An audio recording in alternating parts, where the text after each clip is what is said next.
भारतीय राजनीति में गिरावट या सोची समझी रणनीति के तहत बोले जाते हैं बिगड़े बोल।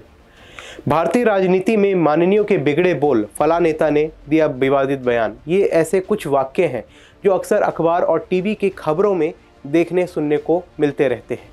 ऐसे समाचार जब हवा से आग बनने लगते हैं तो फिर वही माननीय अपने शब्द वापस भी ले लेते हैं। ये एक ऐसी सच्चाई है जिसको लेकर टीवी पर लंबी बहस होती देखी जा सकती है, तो सड़कों पर हंगामा भी देखा जा सकता है। नमस्कार, मैं हूं शुभम गुप्ता। हमारे इस खास कार्यक्रम में आपका स्वागत है। आज हम बात करेंगे ऐसे कुछ बिगड़े बोल बोलने वाले नेताओं की, जिनके बिगड़े बोल ना सिर्फ किसी धर्म विशेष के लोगों को आहत कर गए, बल्कि देश के सौहार्द को भी चोट पहुंचा गए।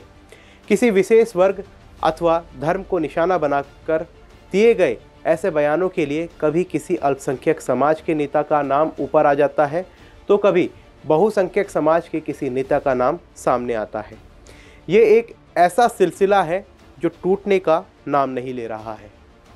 अपने खास कार्यक्रम में आज हम आपको बताएंगे 10 ऐसे नेताओं के बिगड़े बोल जो किसी न किसी रूप में देश के सौहार्द को चोट दे गए।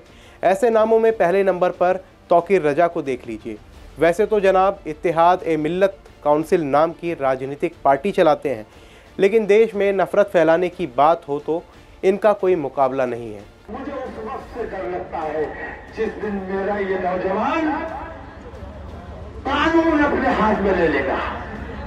जिस दिन ये नौजवान बेकानून हो गया और कानून अपने हाथ में लेने पर मजबूर हो गया, तो तुम्हें हिंदुस्तान में कहीं पनाह नहीं मिलेगी। चलिए आगे बात करते हैं और बताते हैं कि किस प्रकार जनपद हापुड़ के धौलाना सीट से विधायक रहे असलम चौधरी ने एक पुलिसिया कार्रवाई के बाद मुस्लिम समाज का आह्वान किया था कि खादिम नहीं खातिम पैदा करना होगा। यहाँ आपको बता दूं कि तौकीर रजा और असलम चौधरी के ये बयान ऐसे ही बगैर किसी बात के नहीं आए थे, बल्कि ये उनके बयान उस बयान की प्रतिक्रिया के रूप में सामने आए थे जब हिंदू धर्म के किसी संत अथवा नेता ने पहले कुछ विवादित बयान दिया था। एक नज़र उनके बयानों पर भी डालते हैं।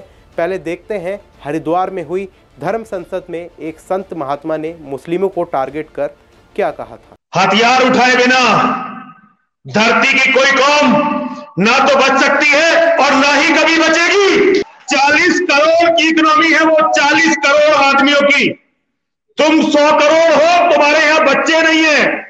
आर्थिक ताकत अब उनके पास चली गई। हिंदू संगठन अपडेट नहीं हुए।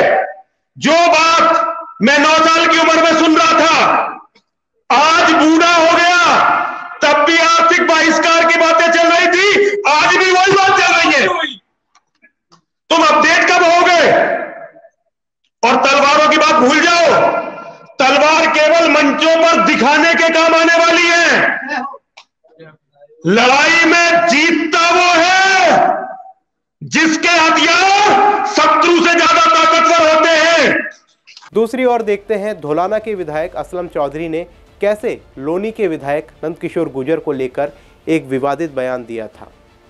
अब बात करते हैं एक ऐसे माननीय नाहिद हसन की, जो समाज में नफरत फैलाने के लिए तमाम मुस्लिम समाज को किसी भी हिंदू दुकानदार से ज़रूरत का सामान ना खरीदने की बात कर रहा है।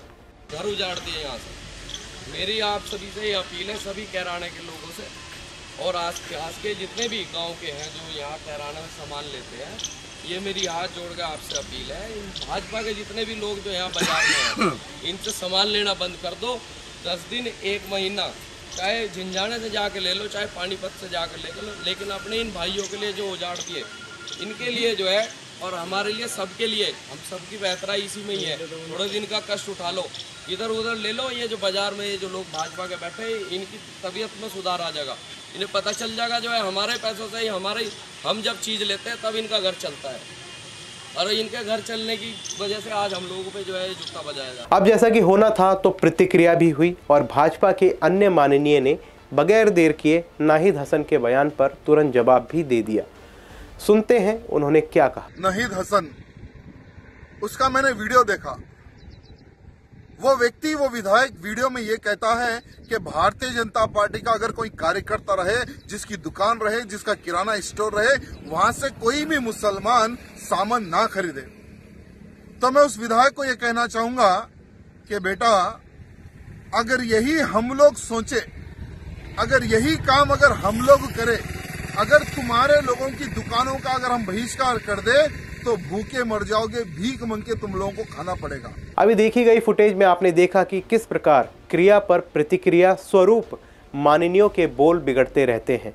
खैर, ये बातें पुरानी हैं, लेकिन इन बातों पर उठने वाला विवाद नया है। नए विवाद को जन्म दिया है भारतीय जनता पार्टी के प्रवक्ता संबित पात्रा ने।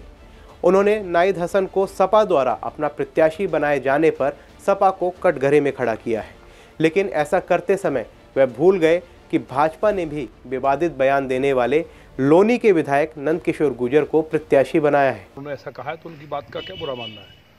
वो पढ़ा लिखा आदमी नहीं है, कुछ भी बोल सकता है। दूसरी बात, जो अपने धर्म के बारे में नहीं जानता हो, पिछले दिनों आपने पढ़ा होगा उसने सूअर खाया था। कोई उसकी बेटी कहीं चली गई थी किसी के साथ, तो वहाँ जाकर के कहा सूअर बहुत अच्छा होता है। जो अपने धर्म में उनके जो धर्म है उसमें सूअर को बहुत आदमी गलत मानता है, उसका नाम लेना नहीं चाहता और वो उसको खाता है। तो ऐसे व्यक्ति के बारे में क्या बात करना है? वो क्या भुगतेगा, उसकी क्या हैसियत है? आपको बता दें कि ऐसे बिगड़े बोल बोलने वाले नेताओं की लिस्ट काफ़ी लंबी है, जिनमें भाजपा के तेजस्वी सूर्या ने भी मुसलमान व ईसाइयों के लिए कहा था कि उन्हें हिंदू बन जाना चाहिए। हालांकि उन्होंने अपना बयान कुछ समय बाद वापस ले लिया था। ऐसे ही एक विवादित बयान को लेकर प्रशासनिक अधिकारी IAS इफ्तिखारुद्दीन भी चर्चा में आए थे, जबकि मुजफ्फरनगर दंगे के बाद राहत शिविरों में रह रहे मुस्लिम परिवारों को लेकर समाजवादी पार्टी के तत्कालीन अध्यक्ष मुलायम सिंह ने विवादित बयान देते हुए कह दिया था कि राहत शिविरों में दंगा पीड़ित नहीं बल्कि बीजेपी और कांग्रेस के एजेंट हैं। सवाल उठता है कि आखिर ये लोग समाज में बिखराव व देश के सौहार्द को बिगाड़ने वाला बयान देकर क्या साबित करना चाहते हैं? तो उत्तर भी साफ है, इन लोगों के लिए समाज के सौहार्द से कुछ लेना देना नहीं। इन्हें तो चाहिए सिर्फ कुर्सी, और कुर्सी पाने के लिए चाहिए चुनाव में जीत, और जीत के लिए चाहिए प्रचार।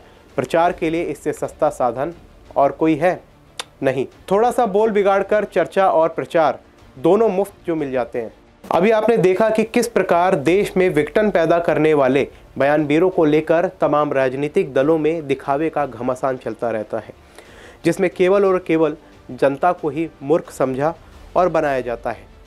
जाहिर सी बात है, सोचना भी जनता को है कि ऐसे विघटनकारी बयानों पर कितना ध्यान देना है। साथ ही सोचना होगा उन सभी टीवी चैनल और समाचार पत्रों को जो ऐसे बयानों को अपने मंच पर जगह देकर इन लोगों का प्रचार करते हैं और अन्य लोगों को भी ऐसा ही करने के लिए प्रोत्साहित करते हैं।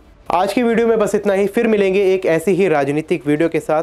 अगर आपको हमारा ये वीडियो पसंद आया तो चैनल को सब्सक्राइब और वीडियो को लाइक करना ना भूलें। नमस्कार।